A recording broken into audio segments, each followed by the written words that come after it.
Hi friends, welcome to our channel. Pradhaman എല്ലാവർക്കും ഇഷ്ടമുള്ള ഒന്നാണല്ലോ.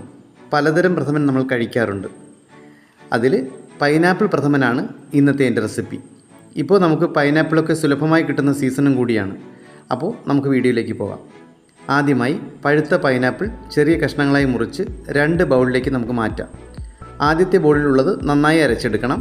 രണ്ടാമത്തെ ബൗളിലുള്ളത് ഒന്ന് ക്രഷ് ചെയ്തെടുത്താൽ മതി. പ്രഥമൻ കഴിക്കുമ്പോൾ ഇടയ്ക്കിടയ്ക്ക് ചെറിയ പൈനാപ്പിളിൻ്റെ പീസസ് കിട്ടുന്നതിന് വേണ്ടിയിട്ടാണ് അങ്ങനെ ചെയ്തത്. ഇനി 1 കപ്പ് ശർക്കര ചിരകി ശർക്കര പാനി തയ്യാറാക്കാം. അതേസമയം 1/4 കപ്പ് ചൗവരി കുറച്ച് വെള്ളവും ചേർത്ത് നമുക്ക് വേവിക്കാൻ വയ്ക്കാം.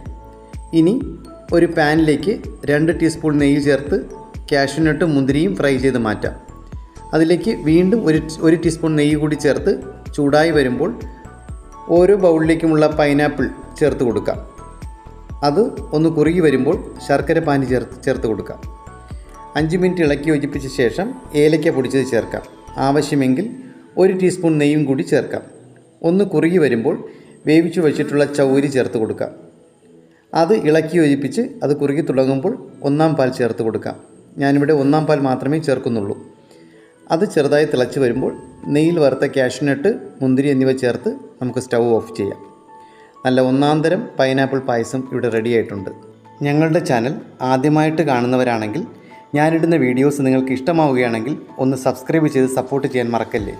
സബ്സ്ക്രൈബ് ചെയ്യുമ്പോൾ തൊട്ടടുത്തുള്ള ബെൽ ഐക്കൺ കൂടി പ്രസ് ചെയ്ത് ഓൾ എന്ന ഓപ്ഷൻ എനേബിൾ ചെയ്യുകയാണെങ്കിൽ ഞാനിടുന്ന വീഡിയോസിൻ്റെ നോട്ടിഫിക്കേഷൻ നിങ്ങൾക്ക് ലഭിക്കുന്നതായിരിക്കും. അപ്പോൾ മറ്റൊരു വിഭവമായി അടുത്ത വീഡിയോയിൽ കാണാം. താങ്ക്